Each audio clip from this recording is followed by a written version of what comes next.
going to start off with Chip Towers and then Charles Odom. Hey, Coach, terrific win. Particular that run in the second half, pretty unusual lineup you had on the floor. Just what was your thinking there? Was there anything in particular you were trying to make happen when you guys had that kind of long extended run with a pretty small lineup? We needed to change momentum. We needed to change. It wasn't about positions as much then as it just was about energy and toughness and movement. And anytime we have Jackson and KD in there, they bring an energy level and they bring a competitiveness level that I think helps the guys. And so it was a makeshift lineup, not based on who's guarding who, but who's going to fight, compete, get on that glass. In Jackson's case, the way he steps up and draws charges, those are really, really important things. And so we basically played about 8 guys in that span, and we were able to figure it out. Which after the timeout we took, I thought they really regrouped. I thought they changed, and then we started to have some success again. Coach, what can this win do for your team's momentum when you face further situations like that 13? Well, I think we've come from behind before, but this is a really, really good team that's ranked for a reason. And I think to be able to come back like that, because it wasn't like they were sabotaging their experience, right? Like they're playing hard. They weren't self-inflicting their own wounds. They were really going. And so we had to earn it. And I think that was really, really important that we kept that pressure on. They're really good. I mean, they're really good.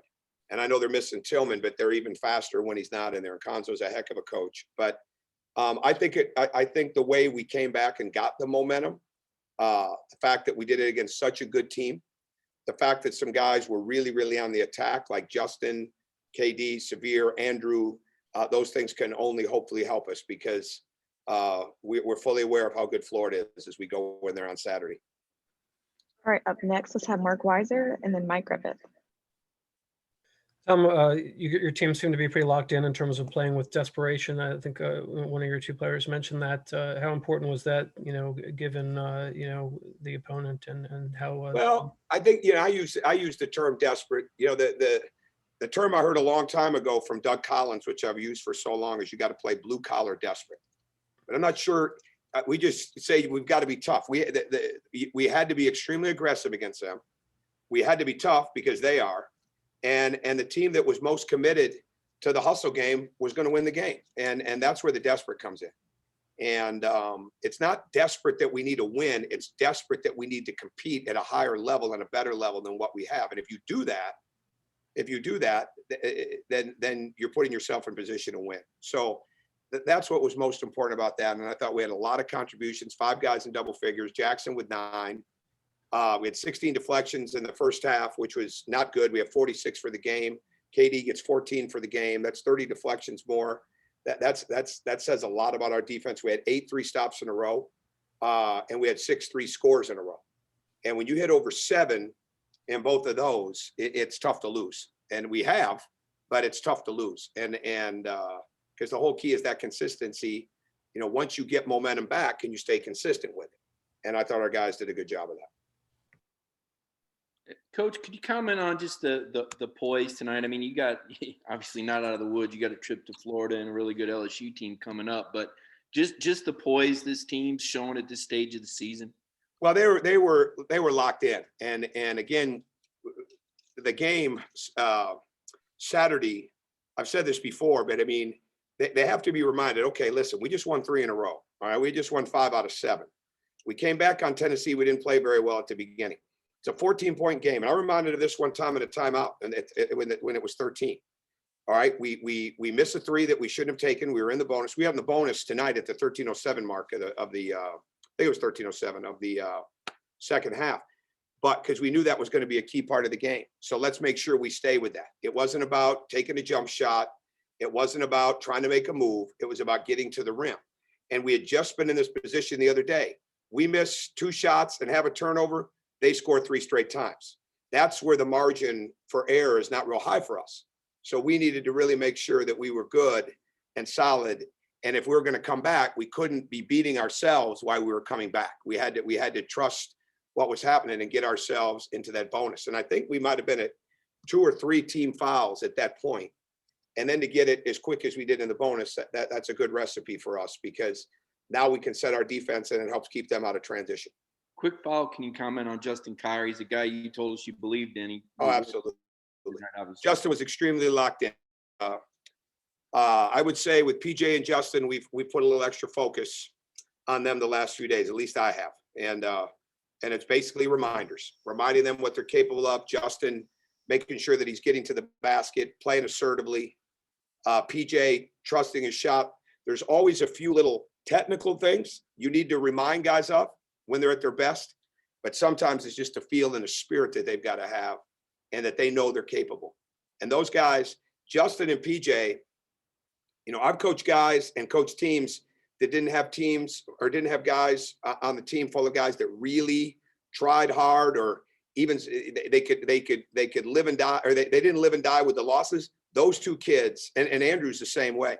Those 2 kids overthink it. They overwork. They really want to be good. And sometimes you got to back that off too. And you just got to get them back to square one on what's most important for them. And it starts with their spirit. It starts with their confidence, building that confidence back up, not because I say it, but because I remind them of what they've done and what they're capable of. And then we continue to help them work to get there. All right, let's have Jason Butt and then Ryan Curley. Hey, Coach, you mentioned getting into the bonus. You know, when you're in the bonus that early, and then you get 4 points from the free throw line within a minute, I mean, just how much does that change the complexion of being able to come back? Obviously it does. I mean, because you're not only putting them in foul trouble. All right. You're not only getting 2 points potentially right there. You're able to set your defense. You're able to, they have to go against 5 guys. And that's so important, especially for a team that runs in transition like they do. And, but our guys did a better job. We made better adjustments. We guarded Kobe Brown better in the second half in the post. We got away from our game plan a little bit, and but we got that back. And I think the adjustments that the guys made, getting back to what was most important on the defensive end, with the pressure, with the fronting of the post, we did a better job challenging the shots, and that created some runouts for us. And attacking the rim got us to the foul line. Hey, Coach, how much do you think your comeback in this game compared to not being able to come back the last 2 second halves came down to execution? I would say, yeah, execution is always going to be a part of it. No question about it. Every game is different. And we weren't giving them a lot of live ball turnovers, you know, which is huge. So execution obviously is a big part of it. Putting multiple stops together is a big part of that. Being active defensively. You know, this past Saturday, we weren't as active defensively as we needed to be. We weren't as active defensively in the first half against Tennessee as we needed to be, but we picked it up. And we don't have any choice but to be that way, because that's the way the game's got to be played. And that's when we're at our best. All right, the last 2 questions, we're gonna have Tori Heck and then Griffin Callahan. Coach, you mentioned the phrase blue collar desperate. Can you elaborate on what that means to you? Because I feel like it really embodies how you guys play. It's getting on the floor. It's drawing charges. It's winning 50-50s. It's attacking the rim. It's not looking for a foul call. All right. It's not worrying or whining when something doesn't go your way. You're locked in. I mean, blue collar people, if they're having a bad day, nobody cares, right? And that's what it is in basketball. They got to show up and they got to go to work. They've got to show up and they've got to be at work to feed their families, and they don't get to have bad days. Well, you know what? That's where we're at in college basketball right now too. None of this is promised us, let alone, you know, being in a program like this. We can never take it for granted, but more than ever, you can never take a day for granted in a COVID year like this, with as many games are getting canceled left and right. And tomorrow is not promised. So you've got to do the very best you can do inside of that day.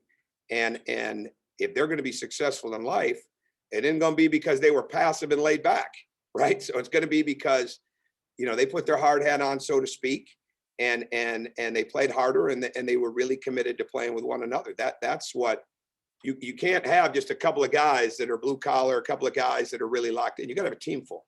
And I think our guys, especially in the second half, did a much better job of that. Coach, I know you said Missouri was maybe quicker without Tillman on the floor, but do you think his I absence don't- I gave you should- maybe I a shouldn't slight have said quick. advantage? I shouldn't have said quick, just faster getting up the floor. I shouldn't have said quick because he can really play and he blocks shots. I interrupted. I'm sorry. I was just going to say, do you think that absence maybe gave you guys an advantage on the glass tonight? Maybe. Yeah, it's hypothetical. I don't know. He wasn't here, so we'll never know. We just had to be aggressive, and that's the most important thing. But they're a really good team, and he comes back for them the way that he's capable of, and has the senior year that he's fully capable of having. And I'm a big fan of what Missouri does. I love the way they play. That's why it's extra special to get a win like that, because you know you got to earn it. They're not going to give you the game. You've got to truly earn it. And proud of how they did that, our guys. All right, thanks so much, guys.